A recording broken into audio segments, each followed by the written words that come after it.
Bonsoir à toutes, bonsoir à tous. Ravi de vous retrouver au sommaire de votre JT ce soir. Un dernier hommage à Johan Marcillan, le soldat puy-daumois mort en Afghanistan, a été enterré à Lusil cet après-midi. La réouverture au public demain du train à crémaillère du Puy-de-Dôme. Jérôme Geoffrey, directeur de la société exploitante, nous dira s'il craint un nouvel orage ou non. Et puis à la fin de ce JT, reportage sur le tournage du film Le Parcours, produit par Luc Besson. Les équipes étaient à Tauve hier et à Olna aujourd'hui. Après les cérémonies religieuses et militaires hier à Paris, nouvel hommage aujourd'hui à Johan Marcillan. Ce jeune soldat de 24 ans, originaire de Lusila, a été enterré dans sa commune cet après-midi avec les honneurs militaires. Après un discours du délégué militaire départemental, le cercueil a été escorté vers le cimetière. Des militaires auvergnats du 92 participaient, ainsi qu'une section du 40e régiment d'artillerie de Suippes, auquel appartenait Johan Marcillan. Le long du cortège, de nombreux habitants de Lusila étaient présents. C'est terrible, je vous dis. Moi, je l'ai vu grandir. Et un enfant vraiment formidable, en tout pour tout, d'une gentillesse, de beaucoup de choses, beaucoup de qualités. Très discret, et qui aimait son métier, vous voyez, qu'avait choisi. C'est un moment difficile, surtout quand on l'a connu tout petit. C'est un grand choc. Bien sûr que c'est difficile à admettre.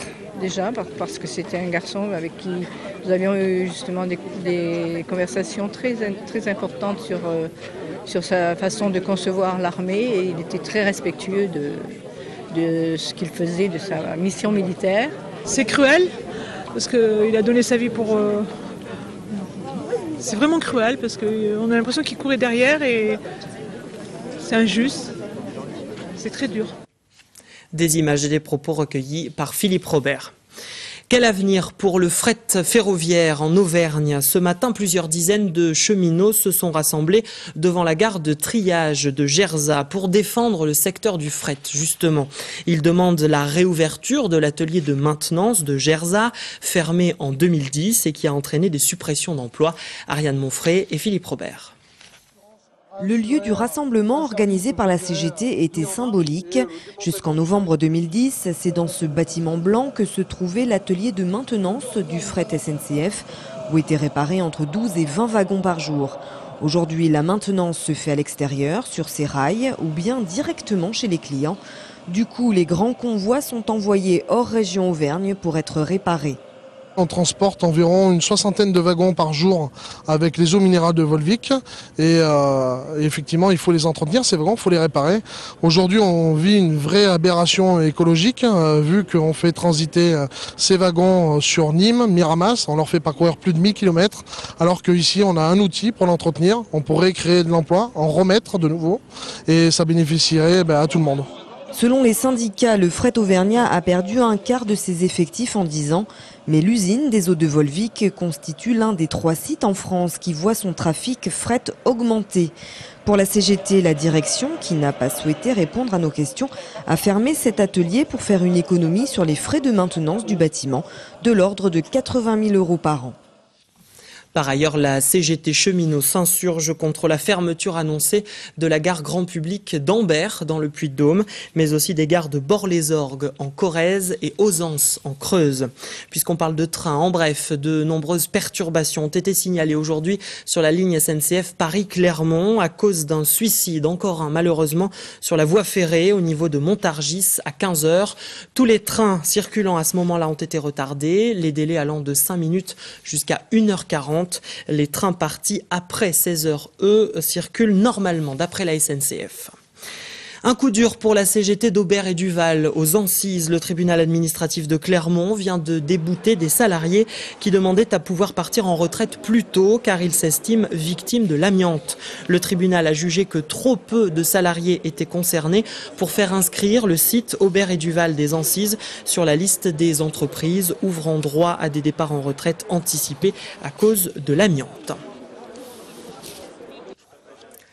Le train à crémaillère du Puy-de-Dôme redémarre dès demain matin à partir de 8h. Pour en parler avec nous, Jérôme Geoffrey, le directeur de la société exploitante. Bonsoir. Bonsoir. Pour commencer, quels sont les travaux que vous avez dû réaliser sur le site pour pouvoir rouvrir au public demain après 3 semaines d'arrêt dû aux suites d'un orage?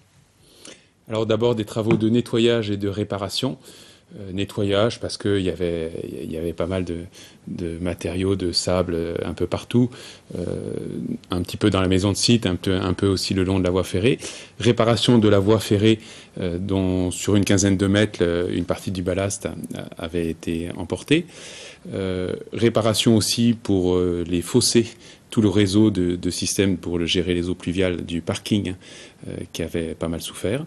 Tout ça, ça y est, c'est réparé, c'est d'équerre, mais également des travaux pour se prémunir si un orage identique pouvait se reproduire. Donc des travaux de protection de la voie ferrée pour nous mettre à l'abri d'un tel événement.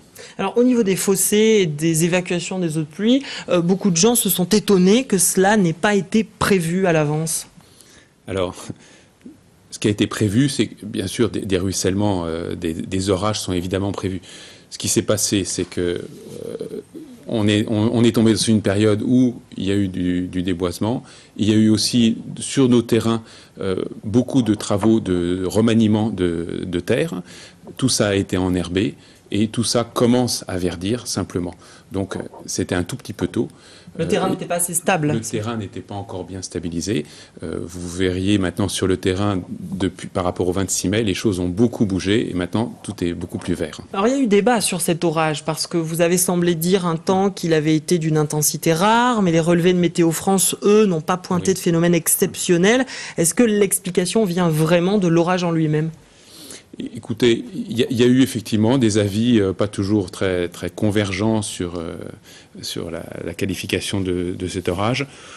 Je dirais à la limite, peu importe. Moi, j'ai fait venir un expert hydrogéologue donc, qui a observé et qui a regardé ce qui s'est passé vraiment sur le terrain. On est quand même arrivé à des quantités d'eau de 2 à 3 mètres cubes secondes qui ont longé la voie ferrée. 2 à 3 mètres cubes secondes, ça fait quand même pas mal d'eau qui est arrivée. Combien ont coûté ces travaux supplémentaires et qui va payer ? Alors, qui va payer ? Je suis assuré pour ce genre d'événement, bien évidemment. Donc, il y a un dossier, il y a un sinistre qui est maintenant engagé auprès de mon assurance. Je n'ai pas fait encore les totaux. Parce que la priorité, si on rouvre aussi rapidement, c'est que vraiment les entreprises ont travaillé et puis maintenant, je commence à avoir les devis. Donc je ne suis pas capable de vous dire combien ça va coûter. C'est quel ordre ? C'est des dizaines de milliers d'euros, des centaines de milliers d'euros ?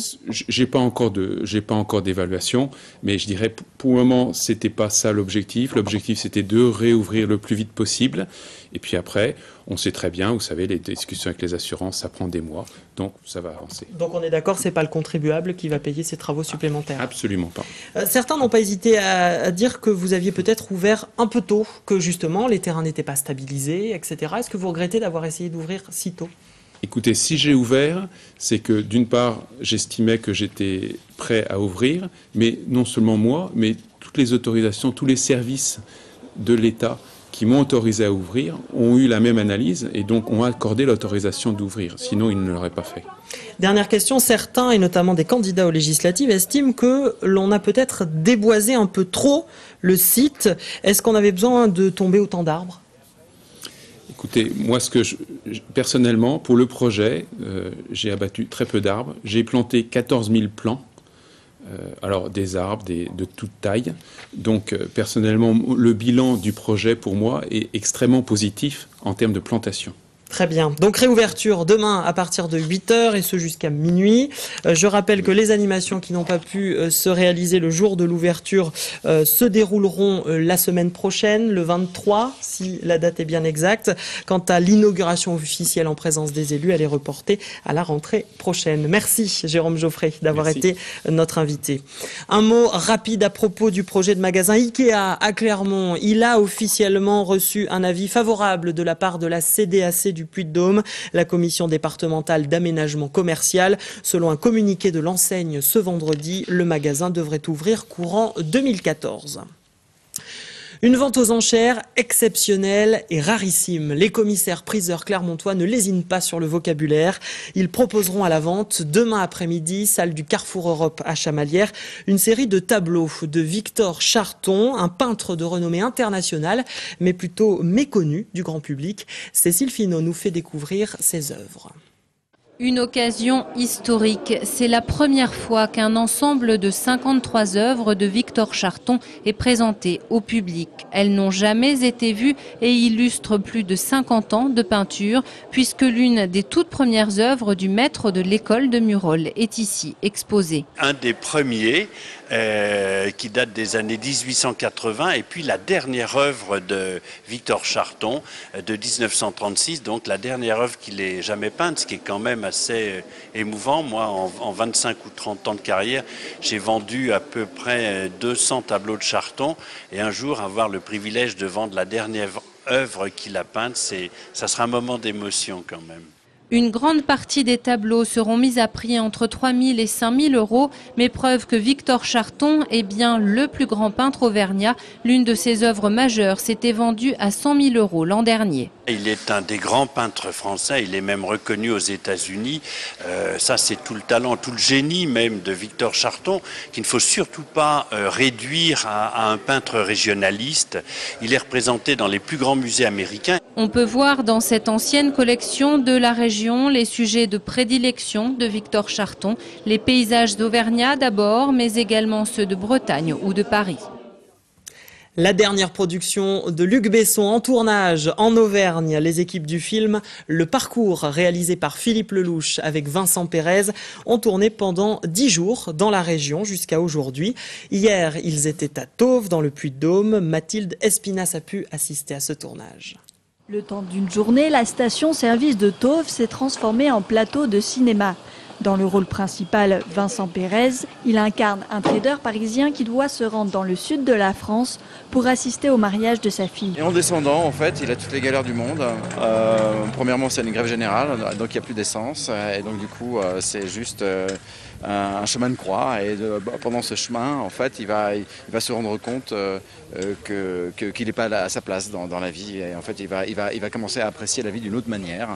Un périple qui amène le personnage principal à passer par le centre de la France. Toutes les routes sont bloquées, il y a un blocus des routiers, etc. Donc il fait un peu des détours et naturellement il va se retrouver à essayer de passer par l'Auvergne pour gagner du temps, pour essayer de rejoindre le plus vite possible le sud de la France. Donc il se retrouve à essayer de recharger sa voiture électrique ici, à tomber, à rencontrer des gens et à voir surtout de magnifiques paysages.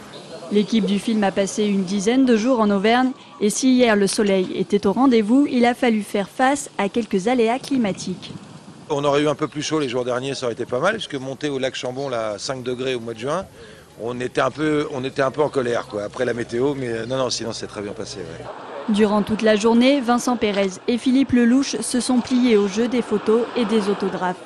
La semaine prochaine, le tournage continue à Paris et le film sortira en décembre. Coupé. Merci. Pas mal ça.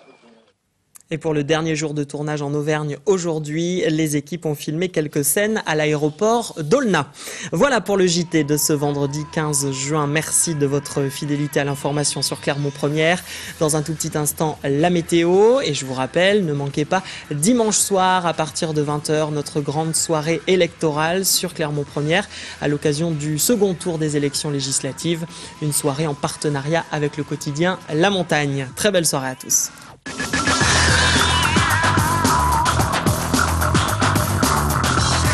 Toute l'actu locale est aussi en ligne. Retrouvez votre JT sur clermontpremière.com.